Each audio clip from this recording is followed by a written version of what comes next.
Il devait être le socle d'un nouvel équilibre géopolitique. Un réseau d'États alignés, coordonnés de manière souple, mais unis par une opposition commune à l'influence occidentale. Pour Vladimir Poutine, cet axe informel n'était pas qu'une question de diplomatie, c'était un levier. De l'influence sans confrontation directe, de la pression sans conflit ouvert, un moyen de projeter la puissance russe bien au-delà de ses frontières. Mais en l'espace de quelques jours, cette structure a commencé à se fissurer. Ce qui s'est produit n'a pas été soudain, mais c'était indéniable. Un allié après l'autre a été confronté à l'instabilité, à l'isolement ou à un effondrement pur et simple. Puis la tension s'est brutalement tournée vers Téhéran. L'histoire de ce soir n'est pas guidée par des slogans ou des spéculations. Elle est façonnée par des événements, des chronologies et des conséquences qui s'entrecroisent, désormais d'une manière que Moscou n'avait pas anticipée. Depuis plus d'une semaine, l'Iran est absorbé par des manifestations de grande ampleur, déclenchées par la pression économique, mais nourries par quelque chose de plus profond. Les protestations se sont propagées rapidement à travers le pays, atteignant la majorité des provinces iraniennes en quelques jours. Les marchés ont fermé, les rues se sont remplies, les autorités ont réagi, mais sans le contrôle décisif observé lors des soulèvements précédents. L'origine était économique. La monnaie iranienne a chuté à des niveaux records face au dollar. L'inflation a largement dépassé les objectifs officiels, les prix alimentaires augmentant bien plus vite que les revenus. Les biens essentiels sont devenus de plus en plus inabordables, tandis que les sanctions continuaient de limiter l'oxygène financier du pays. Ce qui a commencé avec des commerçants s'est rapidement élargi. Les bourreaux, étudiants universitaires ont rejoint le mouvement,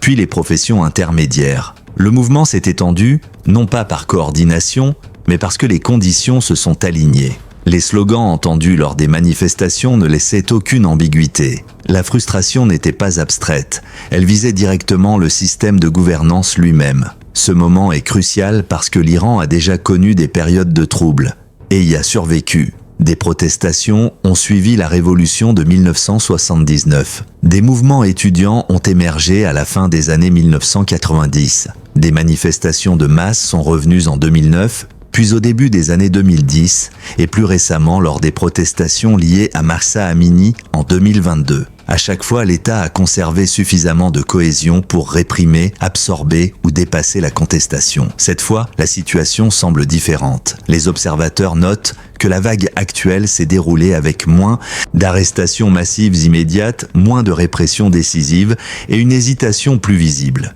Cette hésitation est interprétée comme un signe de tension. Pas de souplesse, de tension, la pression économique n'explique pas tout. Des accusations de corruption impliquant des hauts responsables et leurs familles ont largement circulé, renforçant la perception que les difficultés sont inégalement réparties. De nombreux Iraniens estiment que les sanctions ont créé des circuits privilégiés pour les élites, tandis que les citoyens ordinaires en supportent le coût. Avec le temps, cette conviction a érodé la confiance. Les experts qui suivent la situation décrivent un régime confronté à un éventail d'options de plus en plus restreint. Les mesures économiques temporaires offrent un soulagement limité. Les réformes structurelles comportent un risque politique. Le recours à la force appelle une réaction internationale. Cette contrainte extérieure est déterminante. Washington a clairement indiqué qu'il suivait les événements de près. Des déclarations publiques de la direction américaine ont signalé qu'une répression violente à grande échelle ne resterait pas sans réponse. Cet avertissement, délivré peu après une action américaine ailleurs dans la région, a considérablement réduit la marge de manœuvre de Téhéran. Le résultat est une paralysie au sommet et un élan dans la rue. Les dynamiques internes aggravent encore la situation. Les analystes évoquent des divisions croissantes au sein de la direction iranienne, avec des factions concurrentes débattant de l'ampleur de l'escalade, du niveau de concession possible et de la durée pendant laquelle la situation actuelle peut être contenue. L'histoire montre que de telles divisions accélèrent souvent l'instabilité plutôt qu'elles ne la freinent. Les propositions économiques annoncées en réponse ont eu du mal à convaincre. Les Aides limitées, distribuées sous forme de bons ou d'assistance à court terme, sont largement jugées insuffisantes face à une inflation qui dépasse largement la progression des salaires. À mesure que les prix continuent de grimper, même le soutien promis perd de sa valeur avant d'arriver. Dans ce contexte, des informations ont émergé suggérant une planification de scénarios de repli au plus haut niveau. Bien que non confirmées, plusieurs sources indiquent que des figures de premier plan envisagent des options de sortie si les forces de sécurité ne parviennent pas à rétablir le contrôle. Qu'elles soient symboliques ou réelles, ces informations affaiblissent encore la confiance. Pour Moscou, il s'agit de bien plus qu'une crise régionale. L'Iran est devenu un partenaire essentiel pour la Russie ces dernières années. La coopération s'est intensifiée après 2022, couvrant l'énergie, les infrastructures et des échanges liés à la défense. Des systèmes iraniens ont soutenu les opérations russes. Des investissements russes ont afflué vers des projets iraniens. Ensemble, cette relation offrait à la Russie une influence à travers le Moyen-Orient et jusqu'au Caucase. Cette influence apparaît désormais fragile. Si le système actuel en Iran se fracture, la Russie risque de perdre non seulement un partenaire, mais des années de positionnement stratégique accumulées. Des accords énergétiques valant des milliards pourraient être renégociés ou abandonnés. Des voies d'accès pourraient se fermer, le levier régional pourrait s'évaporer. Les conséquences dépassent largement Téhéran et Moscou. D'autres puissances observent attentivement. Certaines chercheront peut-être à façonner l'après. D'autres attendront, calculant que l'instabilité, à elle seule, modifie l'équilibre. Ce qui est clair, c'est ceci.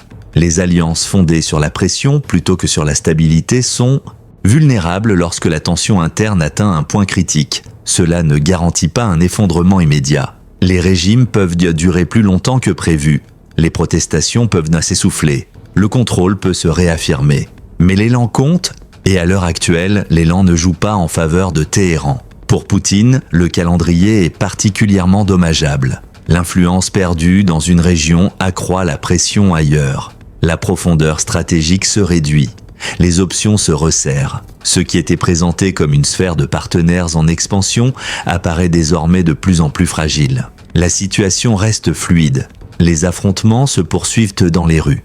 Les avancées et les replis se jouent sur le terrain politique plutôt que militaire. Chaque décision comporte un risque. Chaque délai a un coût. Ce qui se passera ensuite dépendra de l'endurance économique, politique et institutionnelle et l'endurance, une fois mise à l'épreuve, est difficile à restaurer. Ce qui rend ce moment particulièrement déterminant, c'est la manière dont ces pressions s'entrecroisent au-delà des frontières.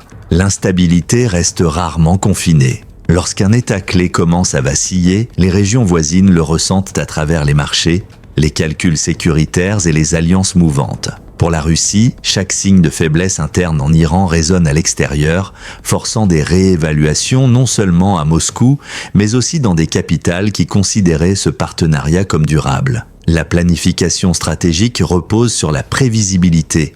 Et aujourd'hui, la prévisibilité fait défaut. Cette incertitude s'infiltre dans les négociations, retarde les engagements à long terme et sape discrètement la confiance de partenaires qui privilégient la stabilité à l'alignement. En géopolitique, l'hésitation n'est jamais neutre.